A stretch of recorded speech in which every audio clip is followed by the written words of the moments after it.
No passen els monges per aquí darrere. No, això no. Vale, va, com vulgueu. Bueno, pues hoy estamos aquí en esta entrevista con Enric Parellada, porque ha escrito su primer libro en este diciembre con la editorial Nazarí. Y empezamos con la primera pregunta. Enric, ¿decepción o decepciones? Decepciones. ¿Cuánto dirías que hay de homenaje en tus cuentos? Bueno, el libro en sí es básicamente un homenaje a toda la literatura que he leído desde que me fui a Brighton hace 2 años. En la gran mayoría de los cuentos hay homenajes y guiños a la literatura que he ido leyendo a lo largo de este tiempo. Por ejemplo, Borges es Dios. ¿De dónde sale esa cita? Es la primera cita que hay es la primera frase que hay en el prólogo, y es una frase que dice el profesor David Roas para asustar a los niños de primero, yo creo, que dice que él va a hablar de Borges como Dios, no como una persona normal. Y bueno, es básicamente... David dice que toda literatura es o borgesiana, bueno, que la gente es o borgesiano o cortazariano. Yo me defino a mí mismo como cortazariano. David es borgesiano, pero de alguna manera, bueno, decir que Borges es Dios en la primera frase del prólogo es a su vez un homenaje a Borges y un homenaje a David, en cierto modo. Ya has mencionado a David Roas, a Borges, a Cortázar, pero ¿cuáles más influencias fundamentales dirías que hay en tu obra, en Decepciones? Yo escribí este libro antes de leer a Cortázar y a Borges, pero de alguna manera las influencias en la literatura no están en tanto que tú leas a una persona y luego estas referencias, estas influencias estén en tus textos, sino en tanto que yo, por ejemplo, que he leído mucho a personas que sí han leído a Borges y a Cortázar, a Kafka, a Maupassant, a Chekhov, aunque cuando yo empecé a escribir este libro todavía no los había leído, de alguna manera sí me han influenciado a mí. Pues es esto la influencia, ¿no? Algo que marca, algo que hace mella y que de alguna manera genera una voz en los siguientes escritores, en las siguientes voces de los autores. Por tanto, en efecto, hay mucha influencia de Borges y de Cortázar en este libro, aunque cuando yo lo escribí todavía no los había leído. Yo me acuerdo también cuando estábamos en primer y segundo de carrera, esto era 2013, 2014, y me acuerdo que siempre me contabas, salgo ahora de la clase de David Roas y bueno, hoy hemos hablado de Kafka, hoy hemos hablado de Borges, ¿no? Kafka también está muy presente, ¿no? De hecho, una de las primeras citas del libro, junto a Kim Munzo, Claro. es suya, ¿no? ¿Hay influencia? Claro, de Kafka, es decir, en el prólogo lo digo, este libro es básicamente la influencia que... La voz de este libro surge de la influencia de que los cuentos de Kafka, básicamente los cuentos, no las novelas, los cuentos de Kafka, sobre todo los más cortos, generaron en mí cuando los leí por primera vez, que fue pues eso, curso 2014-2015, el año que yo dejé la universidad antes de irme a vivir 2 años a Inglaterra. Yo por entonces empecé a leer sobre todo a Roas, a Kim Munzo y a Kafka, y empecé a ver seriamente todas las películas de Woody Allen, leer sus libros de cuentos. Y claro, Kafka seguramente es mi autor favorito, básicamente por cómo trata lo absurdo y lo fantástico, que seguramente los dos géneros que este libro, que Decepciones básicamente son cuentos que radican entre lo absurdo y lo fantástico, y de alguna manera hay cuentos fantásticos. Lo fantástico es muy absurdo. ¿Qué diferencia exactamente hay entre lo fantástico y lo absurdo? Porque también sé que te ha interesado bastante en términos de teoría literaria, también un poco lo fantástico, ¿no? ¿Qué diferencia tendría? ¿Cómo lo explicarías a alguien? no está tanto en la diferencia de que no hay una diferencia en sí entre fantástico y absurdo como si la hay entre fantástico y maravilloso. Lo absurdo, por ejemplo, puede ser, es decir, la Metamorfosis es un relato muy absurdo en realidad, lo fantástico es plenamente absurdo, básicamente. Cortázar tiene un cuento de un hombre que vomita conejos. Eso es muy absurdo, pero de alguna manera el elemento fantástico aparece en un entorno en el que el lector se reconoce en esa realidad, en esas leyes físicas y cuando un personaje vomita conejos, ese es el elemento fantástico que choca con las leyes físicas que el lector vive en un mundo de convivencia en el que se entiende. Por tanto, diferencia entre fantástico y absurdo. Lo absurdo es más algo extraño, algo que, por ejemplo, hablando de Kafka, El proceso es una novela muy absurda en el que un hombre se levanta y le vienen dos personas y le dicen que lo van a juzgar, que tiene que ir a un juicio y que, bueno, se lo llevan. Y la novela consta de que van postergando, van alargando ese juicio, no le explican por qué lo tienen que juzgar, pero esto es de alguna manera lo absurdo. Kafka trata también en su literatura lo absurdo y lo fantástico, cosas que de alguna manera están abocadas al fracaso, pero aun a sabiendas de que el destino conlleva el fracaso, se insiste para dar con la cabeza, de cabeza contra la pared. Vale, viendo un poco hacia tu proceso de escritura, cómo has producido este libro, cuando escribes los cuentos, ¿lo haces pensando en el conjunto, en cómo va a quedar el conjunto del libro, con sus citas en el principio, su relación con el prólogo, los homenajes, o sencillamente vas escribiendo y luego lo juntas? A mí me gusta pensar en una cosa que dice Flavia Company en una entrevista. Flavia Company es una autora que estudió, creo, literatura y cuando acabó la carrera mandó un currículum a una revista de literatura y le dijeron, bueno, eres muy joven para entrar en esta revista a trabajar. Pero la chica le mandó una novela a esa persona y le dijo, y la persona que tenía que darle trabajo en esa revista le dijo, bueno, yo no te voy a dar trabajo, pero te voy a publicar la novela. Bien, Flavia decía, a partir de entonces empezó a escribir libros desde los 22 o 23 años, o quizás 24. Y ella dice, yo no escribo cuentos, yo escribo libros. Bien, yo no escribo libros, yo los cuentos los he escrito por separado. Cada uno de ellos los he pensado por separado, no en forma de libro. Lo que pasa es que este libro tiene una muy buena estructura, porque yo cuando me voy a Londres en enero del 2016, me compro una pequeña libretita que tenía unas 32 páginas y en la primera página escribí Decepciones. Decepciones en sí es un homenaje en el título a libros de cuentos que me han marcado como Fricciones de Pablo Martín Sánchez, Ficciones de Jorge Luis Borges, Distorsiones de David Roas y de alguna manera este final de la palabra, el ciones o el guiones, es donde está el homenaje, ¿no? Si tuvieras que decir algún hilo conductor. Sí, pero a lo que decía de los cuentos, de la última pregunta. Yo dibujaba, hacía un dibujo porque yo estuve viviendo a lo largo de un año en un hostal y todas las personas que conocía, y hacía un dibujo de ellos, una caricatura muy abstracta, muy casi fantástica. Y al ver su dibujo y leer el nombre de esas personas apuntada en esa libreta, yo sabía que tenía que escribir un cuento de esas personas y escribía básicamente pues su historia.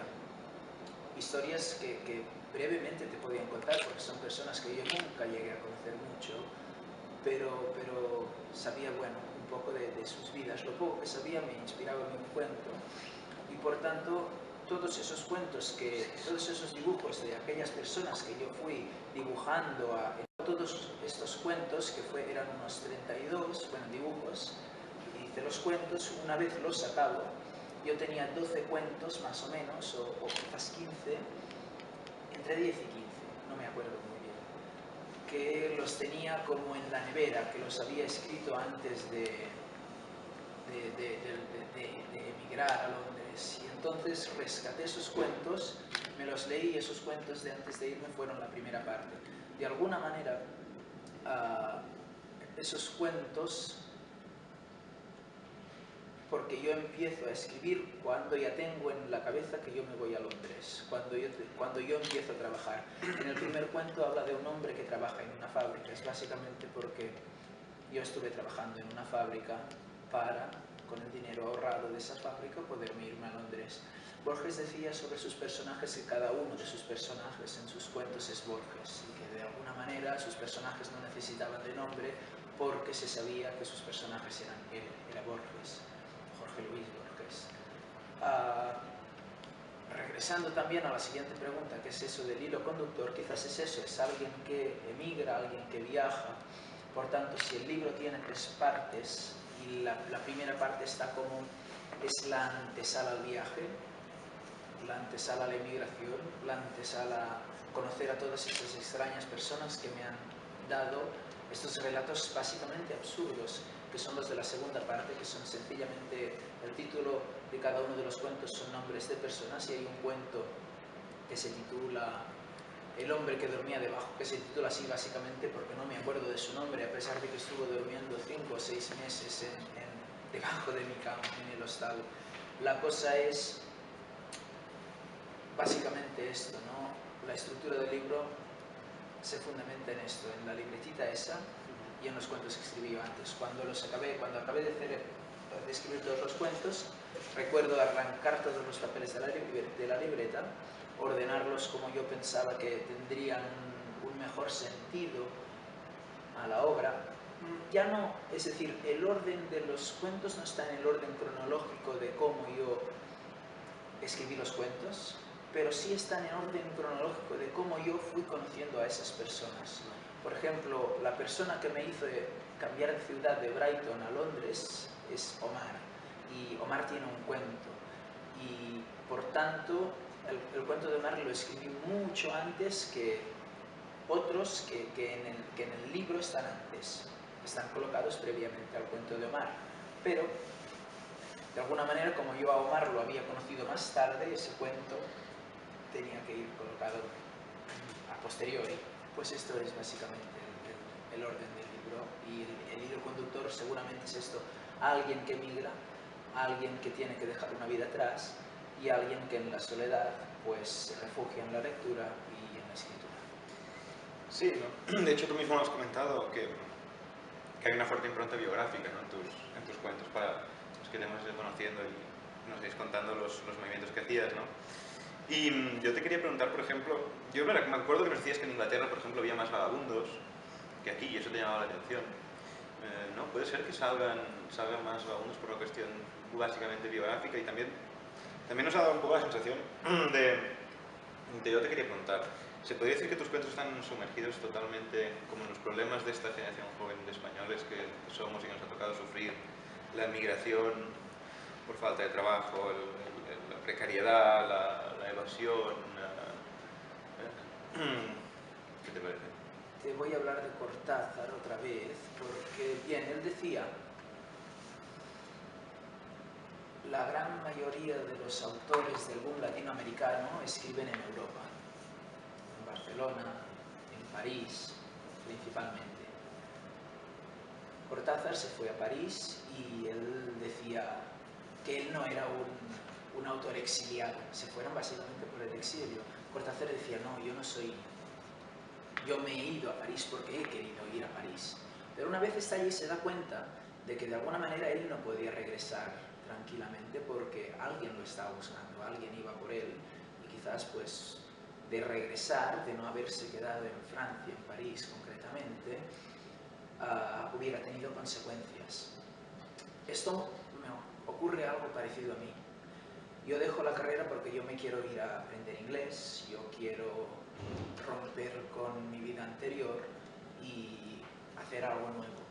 La cuestión es que una vez en Inglaterra, yo no soy una persona que sencillamente ha querido dejar la universidad y ha querido ir a buscar un trabajo porque le ha querido ser. A los ojos de los demás, yo era un emigrante más, un español más, que está viviendo en Londres o en Brighton o en alguna de las grandes ciudades inglesas en las que hay mucho flujo de inmigrante joven que va a trabajar, hay mucho francés, mucho italiano que no encuentra trabajo. Claro, la cosa es, yo no me voy de España pensando yo tengo que irme porque he acabado la carrera y no encuentro trabajo. Yo me voy básicamente porque quiero, pero una vez allí me doy cuenta de que yo soy, que los demás me tratan como si yo fuese igual que los demás. De alguna manera, entonces yo sí era igual que los demás. La verdad no está en una especie de orden superior en tanto que se manifiesta y tú la entiendes o puedes alcanzarla. La verdad está en lo que dice la mayoría o lo que piensa. De alguna manera, cuando la gente te trata como un emigrante es básicamente porque lo eres, por mucho que tú te hayas querido ir sin que el origen, la causa de tu viaje sea la misma. Una vez allí da igual esto. Por lo tanto, uno, de alguna manera, no es autocrítica, pero es autoconciencia, es concienciarse de que tú allí eres un emigrante, eres igual que los demás. Volviendo a lo de los vagabundos, yo pienso que a mí el cuerpo humano en sí me da mucho asco, y esto pienso que nace desde bien pequeño, que yo que sé, si querías salir vestido de casa de alguna manera u otra, pues te decían, te juzgaban un poco, como le ha pasado a todo joven, no te pongas eso, no te pongas lo otro, peínate así, peínate así, de alguna manera. A mí me afectó como mucho, y en mi libro en sí hay muchas referencias al cuerpo humano, a unas distorsiones muy raras, narices que se caen, orejas que crecen mucho, ojos que explotan, costillas que se roban, personas que no tienen pies. Hay muchas referencias al cuerpo humano y a extrañezas. Esto es debido a esto. El vagabundo en sí, al ser alguien sucio, al margen yo no me estoy metiendo en su condición de vida, que obviamente pues viene la causa es algo político, ¿no? Yo me fijo solo en lo físico, que es algo sucio, algo que de alguna manera produce asco, algo que de alguna manera produce rechazo, algo que de alguna manera lo miras como el otro. Por mucho que tú seas un pringado y tu condición de vida sea muy pésima y precaria, de alguna manera hay una cierta superioridad en tanto que al vagabundo. El vagabundo en sí me llamó mucho la atención en Inglaterra, porque a las puertas de todos los supermercados hay vagabundos. Y yo que vengo de un pueblo pequeño en el que no hay ningún vagabundo, cuando tú vas a una gran ciudad y te encuentras con esto y además es un cambio de país, pues te llama mucho la atención. En Inglaterra es más fácil encontrar trabajo en casa, y cuando tú te encuentras tantos vagabundos que son ingleses, te das cuenta de que algo extraño pasa. Piensas, ostras, ¿por qué ellos no tienen trabajo y yo que soy de fuera, que todavía no? Yo hablo peor que ellos en inglés y ellos no tienen y tienen que vivir aquí. Es algo que de alguna manera llama mucho mi atención. Ahora bien, el primer cuento en el que aparecen vagabundos, los dos primeros cuentos en los que aparecen vagabundos son en la primera parte, y por entonces no estaba en Londres, por tanto es sencillamente una coincidencia de que yo escribo dos cuentos en el que aparecen vagabundos, y más tarde cuando llego a Inglaterra es una de las cosas que más me llama la atención. Claro, esto hay que ir un poco más atrás. Yo empiezo a leer básicamente una revista. Yo no leía literatura para nada. Mi madre estaba como obsesionada en que yo tenía que leer y me compró una revista a mí y a mi hermano. A mi hermano le compró el jueves y él se leía Clara de Noche y ya está. Y yo me leía la revista de la NBA y también me leía Clara de Noche. Lo que pasa es que yo me pensaba que mi hermano leía la revista entera, pero bueno, no. Y bueno, de alguna manera yo sí me aficioné a la lectura. Eso es una cosa que mis padres nunca han leído. Eso también le pasa a Paul Auster. Lo explica en entrevistas, que es extraño que él haya acabado siendo escritor, pues en su casa nadie leía y él hacía mucho deporte. Su casa era una casa más bien de costumbres deportivas, igual que la mía. Mi hermano, de hecho, ha estudiado sobre la actividad física y tiene un gimnasio y ambos hemos hecho mucho deporte a lo largo de la vida. Es esto para un poco contradecir eso de si los padres leen o los hijos leen. No, eso es, bueno, de alguna manera es mentira. Sencillamente quien lee, lee, ya está. La cuestión es que a mí me regalan una revista bueno, me empiezan a comprar la revista de la NBA, la empiezo a leer y cuando a los 17 años me apetece escribir, me doy cuenta de que los temas de los artículos me venían a la cabeza en clase. Hay los primeros artículos que todavía no es cuando todavía no escribía para Solo Basket o Basket for Us, que son webs ya más grandes, que tenían público. Cuando yo escribía solo para un blog que yo me creé, mis artículos estaban inspirados en clases de geografía y hablaba sobre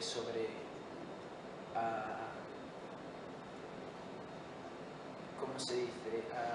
Bueno, con el regadío y estas cosas, y bueno, cosas de estas y las comparaba con el baloncesto. Lo que pasa que más tarde al empezar a estudiar literatura, como solo me hablaban de literatura, pues yo ponía, de alguna manera cogía todas esas anécdotas de literatura y las colocaba de alguna manera en la NBA, básicamente porque, como en todo, la NBA en sí es un relato.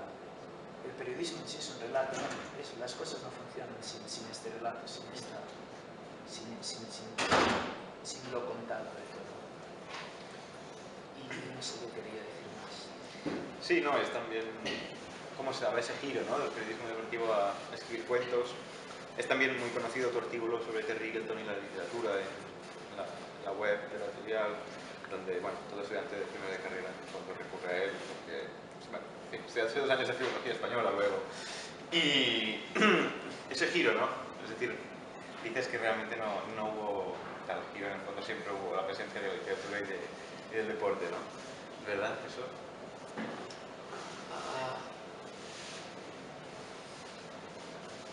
Ahora hace poco estaba al regresar, hace 2 semanas que he llegado de Brighton, pues estaba en mi habitación ordenando mis cosas, recolocando libros en las estanterías y encontré una pequeña libretita verde en la que yo escribía mis artículos, el título de los artículos que tenía que escribir. Yo escribía 2 artículos a la semana de la NBA. Y bueno, yo escribía el título y cuando los acababa los subrayaba como hecho, escrito. Páginas más adelante me di cuenta de que había muchas ideas para cuentos que no escribía.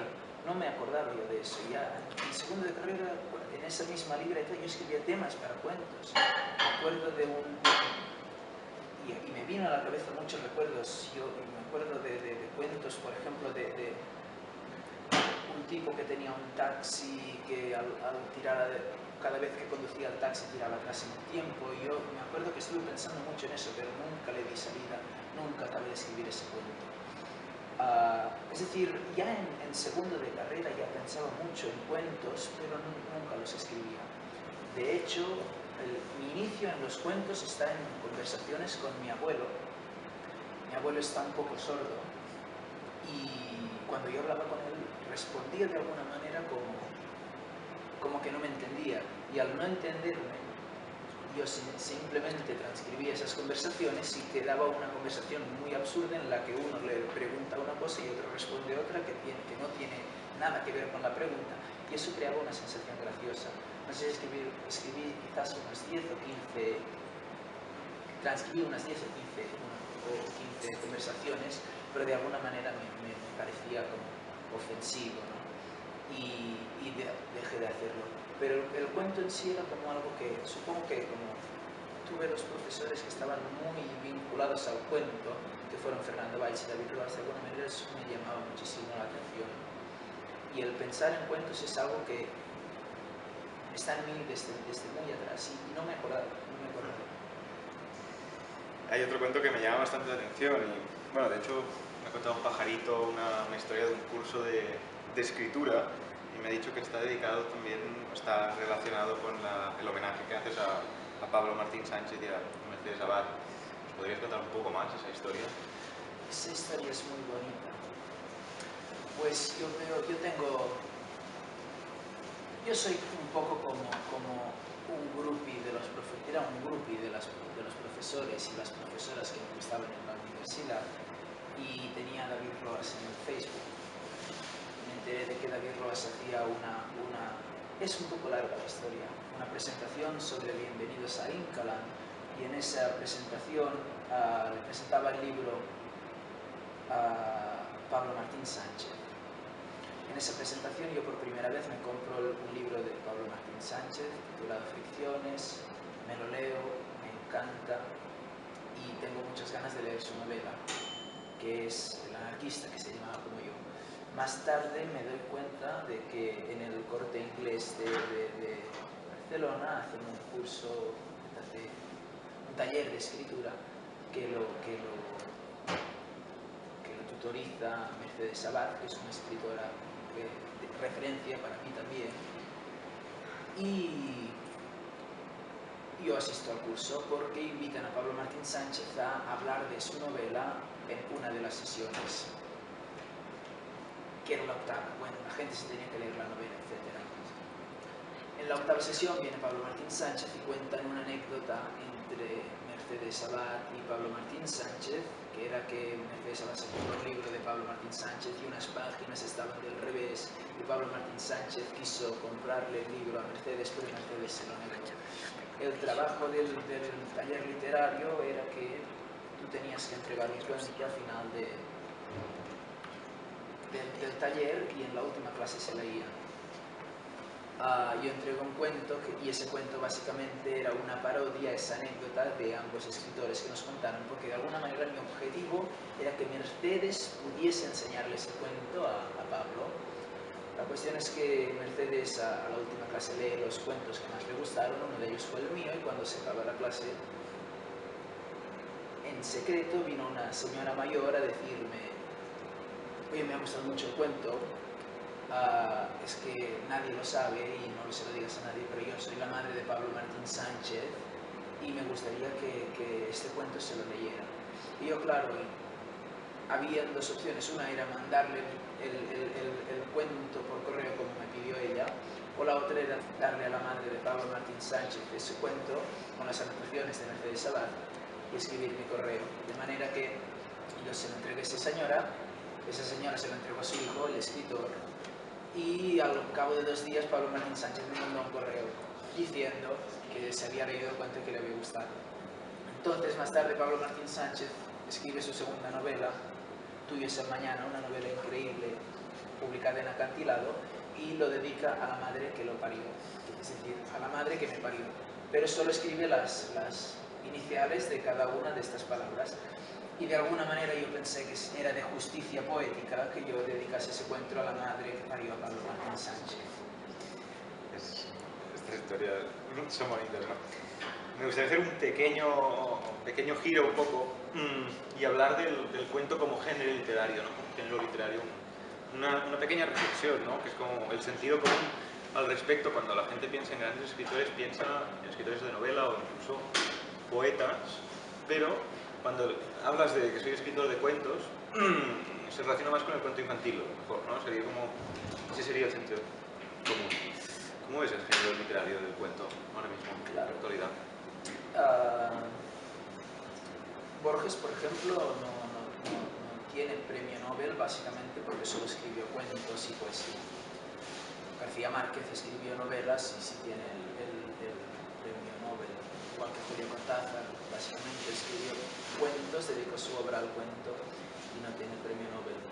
El cuento está muy maltratado, pero bueno, de alguna manera hay que...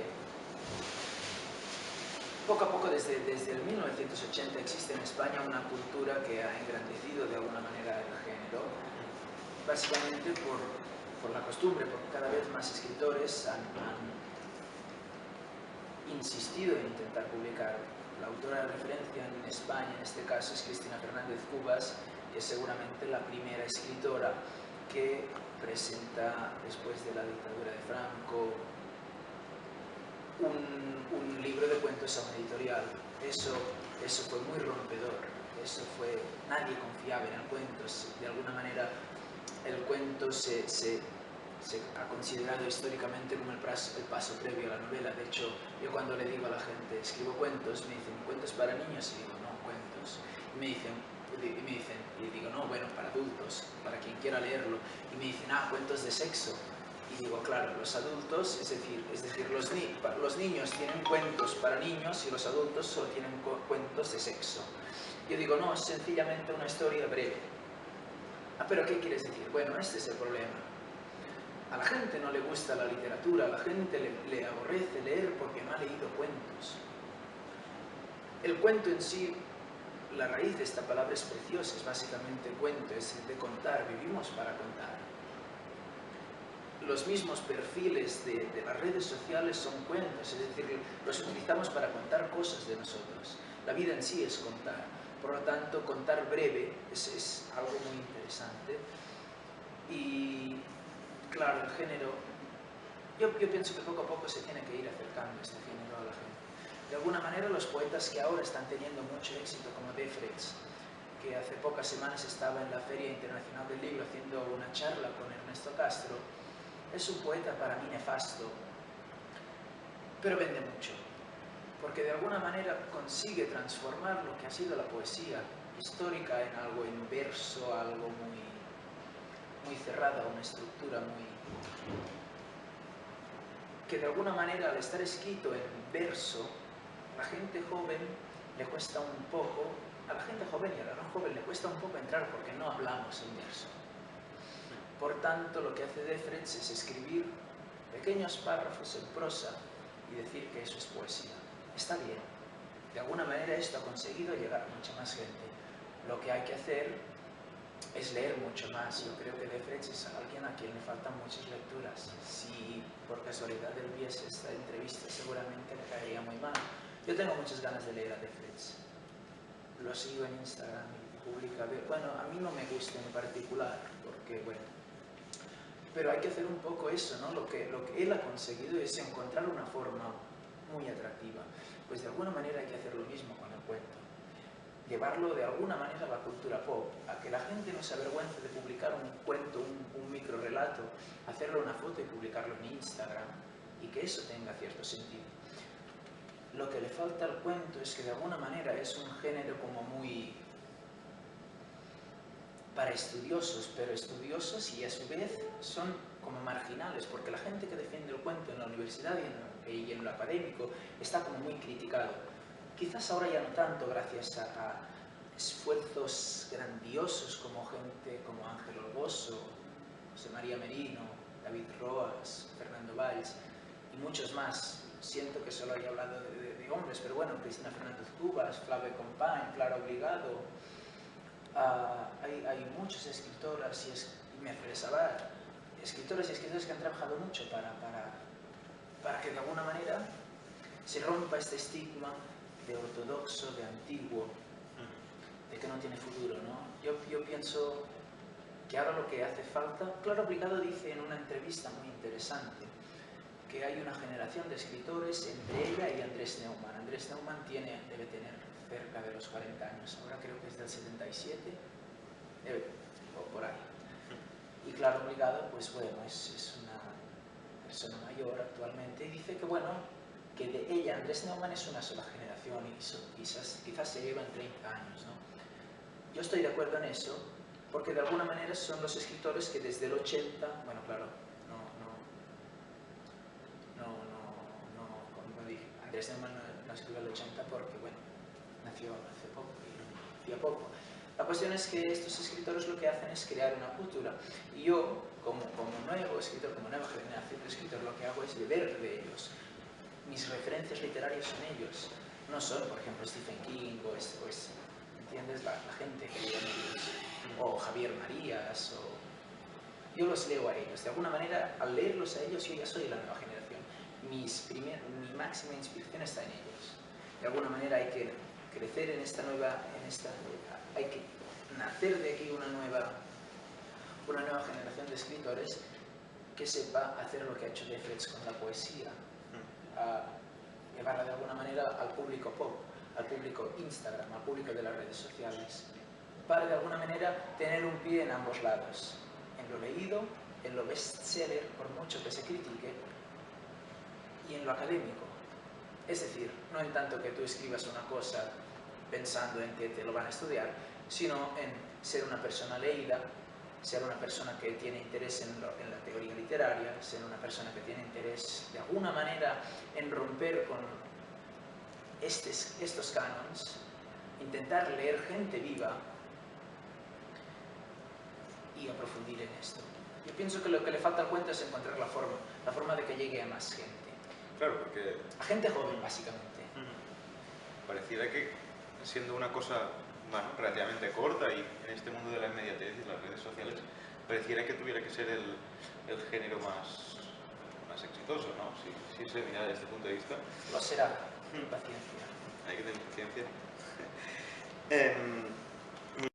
Sí, ¿se puede contar algo? ¿Son solo rumores entre los fans? Son rumores entre los fans. Solo son rumores entre los fans. Entonces, nos has contado que la experiencia en el exilio, el viaje fuera, te ha marcado, como suelen los libros. El libro, perdón. En los cuentos quería decir. En los cuentos. ¿Tienes algún método ritual? ¿Escribes cada cuento diferente? ¿A qué te refieres? No sé, tiras cosas por la mesa mientras escribes, te pones alguna música, esperas a que haya tormenta con viento para escribir a partir de la 1:30 de la noche. No, a mí me gusta escribir por la mañana. ¿Por la mañana? Pero bueno, escribo cuando puedo. Es que lo que me pasaba es que trabajaba. Trabajaba de 8 a 4 de la mañana, del día. Y cuando llegaba a casa pues leía o escribía. O leía y escribía. Me cuesta mucho escribir porque... Es decir, yo cuando acabo este libro, lo acabo de escribir en marzo, y de marzo a mayo que no se lo envío a la editorial, cada día pienso en eliminar todos los archivos. No quería que yo pensaba que era un libro muy malo y lo sigo pensando. Lo que me hace más gracia de este libro es que es un libro muy mal escrito. Pero a la vez, esto es lo bueno, así no te rías, esto es lo bueno del libro, es que el libro está mal escrito. Pero de alguna manera yo siempre he pensado que mis ideas son buenas, mis ideas llaman la atención. Lo bueno de cada uno de estos cuentos es que en 2 o 3 líneas te ponen en panorama una situación muy extraña, muy caótica, que te llama la atención y que tienes ganas de alguna manera de saber cuándo acaba. Y como por suerte acaba en 2 o 3 páginas o 3 párrafos después, o 4 o 5, pues de alguna manera se hace fácil de leer. Sí. Va rápido. Pero volviendo a lo de la escritura, Sergi Pamias cuando escribe dice que bueno, él escribe y que luego lee y relee y va borrando y hay gente que repite los cuentos. Yo no. Woody Allen decía que él cuando se levanta y escribe de alguna manera ya sale bonito. Yo pienso lo mismo. Cuando escribo ya sale bonito. Es como aquel pintor que pinta un cuadro y va añadiendo algunos colores y si no sale bien tiene que sencillamente tirar el cuadro porque si no ha quedado bien, no ha quedado bien. Sencillamente tú le vas haciendo retoques a un cuento. Yo cuando lo escribo intento escribirlo todo de una tirada. Si es largo lo que hago es escribirlo en 2 o 3 días con los que necesito para acabar el cuento, pero luego lo que hago es releerlo y mientras lo voy releyendo voy eliminando frases, voy matizando la puntuación. El objetivo para tener un cuento acabado es, una vez lo acabas, abandonarlo, días o semanas después, incluso meses, releerlo y entonces releerlo hasta que de alguna manera llega un punto que tú lo relees y ya no tienes necesidad de corregir nada, porque si corriges mucho nunca el cuento va a estar acabado. Yo si ahora volviera a leer este libro con un boli y un Tipex en la mano, el libro cambiaría. Eliminaría frases, añadiría otras. Pero de alguna manera llega un momento en el que dices, ya está, se ha acabado. Pero no tengo ninguna. Es una excepción también, escribir. no es una decepción escribir. Es decir, decepción, el término decepción en sí no está en tanto que la vida en sí, por ejemplo, la decepción, yo qué sé, no es que haya políticos corruptos o que vivamos en una sociedad en la que domina el patriarcado o que las desigualdades en sí no me generan la decepción. Lo que me genera la decepción es la percepción de la realidad, la percepción de la vida adulta. La decepción en sí viene del empezar a plantearse la muerte cada día, cada hora, constantemente, tenerla en la cabeza y no sacársela. La decepción no está en la vida en sí. El título engaña un poco, porque la gente se debe pensar en eso, ¿no? ¿Cómo se titulas tu libro? Mi libro se titula Decepciones. Ostras, muy adecuado, ¿no? En el momento en que estamos viviendo, que todos son decepciones. No, a mí las cosas que vivimos al día a día para mí no son una decepción. La decepción en sí es el pensar la existencia, es el pensar la muerte constantemente y lo más jodido es saber la respuesta. No está en que hay una pregunta que no se puede responder, no, es que hay una sola que tiene respuesta y es que todos morimos y esta es mi decepción, saber la respuesta. Lo bonito seguramente de la existencia es que el resto de cosas pues carecen de esta respuesta, pero la vida en sí es la única verdad. La verdad última es la muerte. Y como decía Woody Allen y cita David Ross en su libro Distorsiones, la vida está en cómo la distorsionamos. Cada uno la vive como quiere, lo que tenemos que hacer es distorsionarla a nuestra manera. Bueno, pues estamos llegando al final y te voy a dar unos cuantos nombres y quiero que me des las ideas que tengan a la cabeza. Woody Allen. Dios. Gonzalo Vázquez. Es mi maestro. Gonzalo Vázquez es un articulista increíble.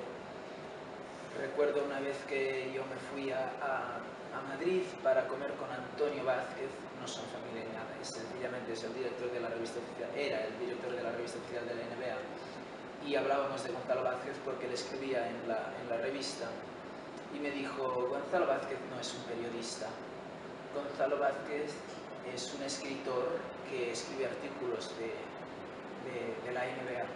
Básicamente porque una vez yo le pregunté, ¿cuántas horas pasas para escribir esta columna? Y me respondió, pues, unas 8 horas para escribir una columna, que quizás eran 1000 palabras o máximo 2000, no era solo una página de la revista. Gonzalo Vázquez es una persona increíble de la que hay mucho que aprender. Una tía que tengo que es increíble. Cuando yo empecé a escribir sobre baloncesto, yo le decía, es que a mí lo que me sabe mal es, me da vergüenza decirle a la gente que yo escribo sobre la NBA, porque de alguna manera yo confío en mis textos, creo que en los textos están bien escritos, que da igual, que el tema no es banal, lo importante es escribir, ¿no? Y el hecho de pensar en sí, aunque sea el baloncesto. Y él me dijo, bueno, esto da igual, Josep Pla escribió sobre cocina. Y es uno de los mejores, para ella es el mejor escritor de la historia de la lengua catalana. Pues de alguna manera hay algo de Josep Pla en Gonzalo Vázquez, ¿no? Hay un escritor que debe ser estudiado, alguien que te puede contar mil cosas, alguien que te puede hacer un análisis muy riguroso solo hablándote de baloncesto, de cómo es la sociedad en sí americana. David Roas.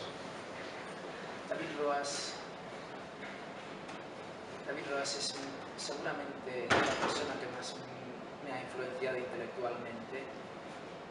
Volviendo otra vez a citar Clara Obligado, ella decía una vez que estaba muy decepcionada con la crítica literaria porque ya no existía.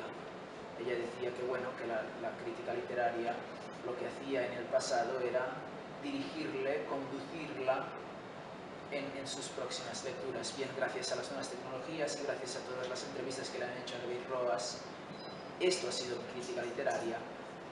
desde la distancia, yo viendo entrevistas, leyendo artículos suyos, ensayos, todas las personas que he ido citando son las personas de alguna manera que han sido de referencia para mí para ir leyendo, y es por eso que seguramente David Roas es mi influencia intelectual principal. Jacobo Olguero. Freelance. Kim Munzo. Un loco egocéntrico. LeBron James. Alguien infravalorado que entiende la vida. Andrea Motis. Andrea Motis me ha salvado la vida en muchísimas ocasiones. Lo hizo cuando tenía 14 años, pero me la salvó cuando yo tenía 22, aunque seamos del mismo año. Michel Houellebecq. Michel Houellebecq es alguien que